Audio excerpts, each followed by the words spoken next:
आज का दिन बहुत ही श्रेष्ठ दिन है। आज माँ सीता का प्राकट्य दिवस है। उनका जन्म नहीं हुआ है, वह अयोनिजा है, वह वसुधा पुत्री है। अतः पृथ्वी जैसा धैर्य, क्षमा, शील उनके अंदर समाहित है। जैसे प्रकृति सबको कुछ देती है, वैसे ही उनका स्वभाव भी उसी अनुरूप देने का है। आजकल रामायण धारावाहिक दूरदर्शन पर चल रहा है। तुलसीकृत श्री रामचरितमानस के सभी प्रसंग धारावाहिक में हैं, पर मुझे लगता है इस ग्रंथ का नाम होना चाहिए था श्री सीता रामचरितमानस, क्योंकि सीता ही श्री राम की मार्गदर्शक है और बिना सीता के श्री राम भी अधूरे हैं। जिन राम को वन में एक संबल की आवश्यकता रहती है, यह संबल उन्हें लखन व सीता जी ने दिया। पुरुष स्वभाव से प्रकृति से निर्बल है, उसमें साहस, शौर्य, वीरता यह सभी स्त्री के कारण ही होते हैं। सीता जी के न रहने पर श्री राम के पास तो लखन है, पर सीता जी के पास कौन है? निशस्त्र सीता का रौद्र रूप देखकर रावण की हिम्मत नहीं होती कि वह सीता जी को अपने स्पर्श भी कर ले। तृणधर ओट कहत वै देही, एक घास का तिनका ही उनका शस्त्र था। और इस शस्त्र तिनके का भी एक रोचक कथा है। जब भगवती सीता विवाह के बाद अयोध्या में आई तो उनका भोजन, जब उन्होंने रसोई बनाई और भोजन उन्होंने महाराज जनक जी को परोसा, तो उनकी खीर में एक छोटा सा तिनका गिर गया। उस तिनके को कोई और नहीं देख पाया, लेकिन सीता जी की दृष्टि उस तिनके पर पड़ी। उस दृष्टि के कारण वह तिनका जलकर भस्म हो गया। यह दृश्य दशरथ जी ने समझ लिया। उस समय वो कुछ नहीं बोले। भोजन के उपरांत जब वो बैठे तो उन्होंने मैथिली को बुलाया और उन्होंने कहा कि जनक नंदनी, मैं तुमसे एक बात कहता हूँ कि जीवन में कभी आग्नेय दृष्टि किसी के ऊपर मत डालना, क्योंकि वह तुम्हारी दृष्टि से भस्म हो जाएगा। सीता जी ने उस बात को याद रखा और उसी तृण को उन्होंने अपने समक्ष रखकर रावण को भस्म नहीं किया, क्योंकि सीता जी के आलोक से रावण डरता था। उनमें वो तेजस्विता थी कि वो रावण को जलाकर भस्म कर देती, पर उन्होंने अनाधिकार चेष्टा नहीं की। वह जानती थी कि यह श्री राम का अधिकार है, उन्हें ही इस पर विजय प्राप्त करनी। 14 वर्ष तक तापसी वेशभूषा में संकल्प ने ऋषियों के आशीष से उनमें एक अलौकिक तेज आ गया था। सीता श्री राम की प्रेरणा है, श्री राम की पथ प्रदर्शक है, श्री राम का संबल है, वह दृढ़ निश्चयी है। अशोक वाटिका से आने के बाद वह अग्नि परीक्षा देती हैं, और न देती तो श्री राम किस मुंह से अयोध्या जाते? वह भविष्य दृष्टा है, जानती हैं, अपने कुल का गौरवशाली और मान मर्यादा को ध्यान में रखती हैं।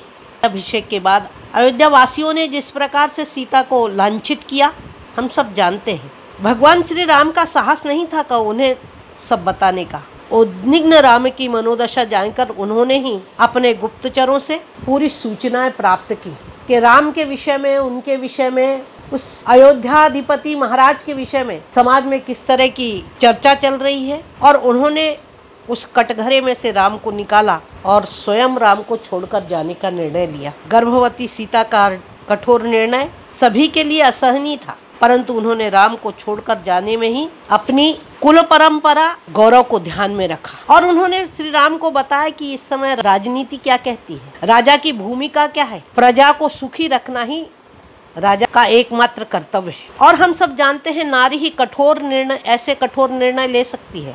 पुरुष तो कठोर निर्णय लेते वक्त अपनी पत्नी की ओर देखता है, उसे मोह घेरता है, पर स्त्री अपनी आन बान के लिए निर्णय लेने में पीछे नहीं हटती। वाल्मीकि आश्रम में दोनों बच्चों को जन्म देकर उनके कर्तव्य की इतिश्री नहीं होती। वे अपने पुत्रों को वीर, पराक्रमी, संस्कारित बनाती हैं। वाल्मीकि जी उनको रामायण सिखाते हैं।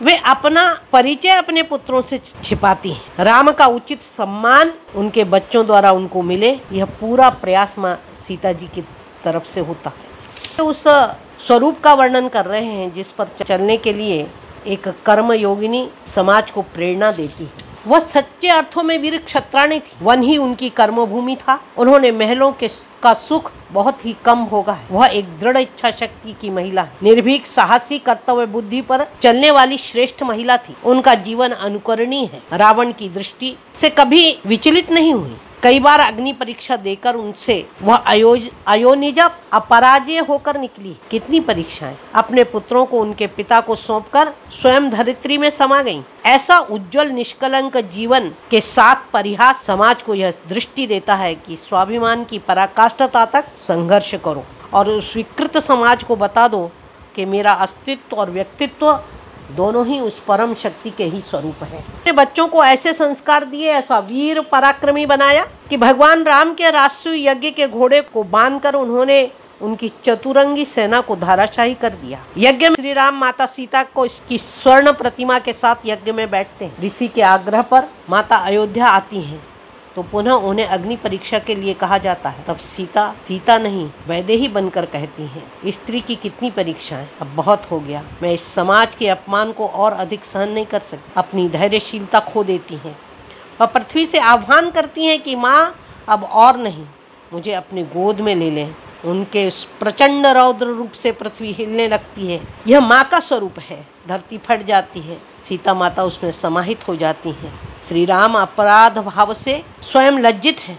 वह भी सरयू में जल के समक्ष जल समाधि ले लेते हैं। कहते हैं, सीता अग्नि में नहीं जली, राम जल में जल गए। वर्तमान परिस्थिति में सीता जी का चरित्र प्रासंगिक है। सीता वनों में रहकर तपस्विनी बन गई थी, उनकी तेजस्विता बढ़ती चली गई थी।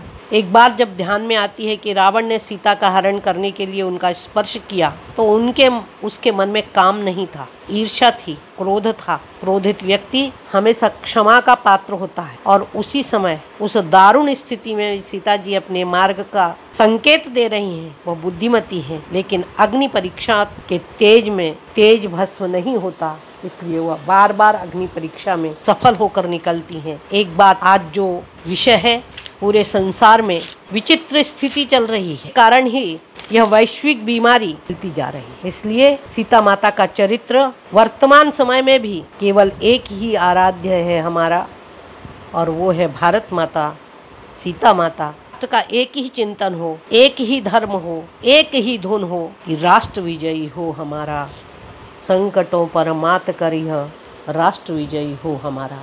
जय भारत, जय श्री